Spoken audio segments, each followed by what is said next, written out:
And so Piiholo is here. Right below that hill, there are a series of ponds, and they were known as the royal ponds of Kalena. And different ali'i from different periods of our history, when they traveled, they would often come, if they came to Maui, 90% of the time, they would make a trek to up here. Yeah, and go swim. These ponds are spring fed, and and it's an interesting place because it's not too cold, not too hot.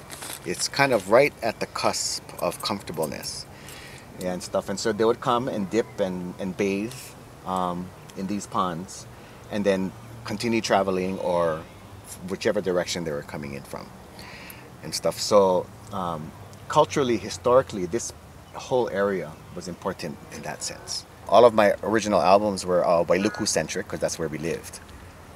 And so this final album is very Piiholo centric and stuff because now I live here. Well, Kavaio Kalena is a love song actually.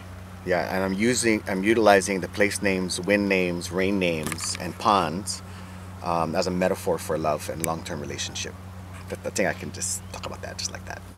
Hula is primarily a culture of transmission.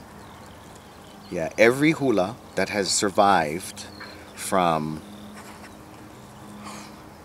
whenever it was created, whether that be in when the deities walked the earth, through the last 1,000 years, into the 19th century, into the 20th century, some of these dances are very old. And with each piece of dance that has come through till today, each of those are bombs. Yeah. And not only do we get information, but it also carries the power of the person who carried it.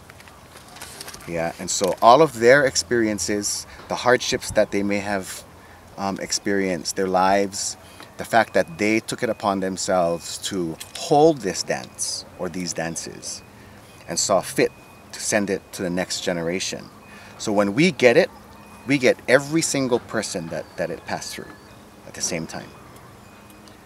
And same thing with place names. So that's why having all of that information for this area will expand our consciousness of this place.